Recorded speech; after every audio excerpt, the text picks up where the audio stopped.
अस्सलाम वालेकुम व्यूअर्स, मेरा नाम मोहम्मद इरफान और आज एक और नए टॉपिक के साथ। हमने हमेशा ये बात सुनी है कि मनी इज़ पावर, कि पैसा सबसे बड़ी ताकत होती है।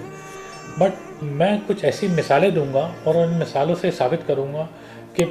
पैसा असल पावर नहीं होती। असल पावर होती है फाइनेंशियल माइंडसेट, कि आपका जहन कितना फाइनेंशियल माइंडसेट रखता है और पैसे को पैसा कैसे बनाना जानता है। मैं मिसाल दूंगा, आपने अपने आसपास अपने मोहल्ले में, अपने दोस्तों में ऐसा सुना होगा कि कभी कोई लोग बहुत रईस होते हैं,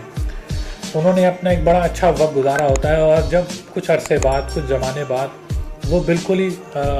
इस हालत पे पहुंच जाते हैं कि उनके पास अपने बिल्स पे करने के पैसे नहीं होते। यानी कि जो बाप ने पैसा बनाया होता है, या बाप ने बिज़नेस खड़ा किया होता है, या उनके दादा या पुराने जो बिज़नेस खड़ा हुआ होता है, उस बिज़नेस को बच्चे आगे अच्छी तरह लेकर नहीं चल पाते और वो बिज़नेस ख़त्म हो जाता है। सो इसका मतलब ये हुआ कि वो जो पैसे की पावर थी वो तो ख़त्म हो गई, लेकिन अगर उन्हीं बच्चों के पास फाइनेंशियल माइंडसेट हो तो उस फाइनेंशियल माइंडसेट के साथ दोबारा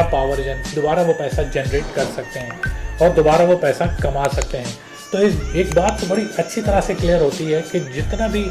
पैसा होता है वो पैसा तो आना जाना होता है, पैसा तो कभी होगा कभी नहीं होगा, लेकिन अगर फाइनेंशियल माइंडसेट होगा तो पैसा आप वापस से कमा लेंगे।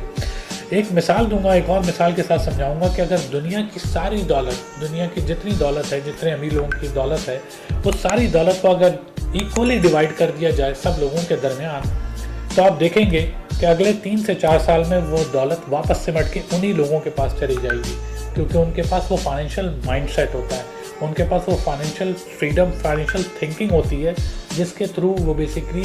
उस फाइनेंशियल माइंडसेट के थ्रू पैसे को वापस रोल कर सकते हैं, पैसे को वापस ले सकते हैं। तो इस बात से ये साबित होता है कि पैसा असल पावर नहीं होती, असल पावर होता है फाइनेंशियल माइंडसेट। तो हमें अपने अंदर ये क्वालिटी डेवलप करनी चाहिए। हम चाहे किसी भी बिज़नेस से ताल्लुक़ रखते हों, हम इन्वेस्टमेंट करते हों या हम कोई भी जॉब करते हों, हमारे पास फाइनेंशियल माइंडसेट का होना बहुत ज़रूरी होता है, क्योंकि अगर फाइनेंशियल माइंडसेट होगा तो आप थोड़े से पैसे से भी ज़्यादा पैसे बना सकते हैं और उसको इस काम पे लगा सकते हैं कि वो आपको पैसे से पैसा बना के दें। रॉबर्ट कियोसाकी एक बात कहते हैं जो कि लाइन मुझे बहुत पसंद है, मैं उसको बहुत क्लियर अल्फाज में आपको बताता हूँ। वो लाइन ये है कि broke is temporary and poor mentality is eternal.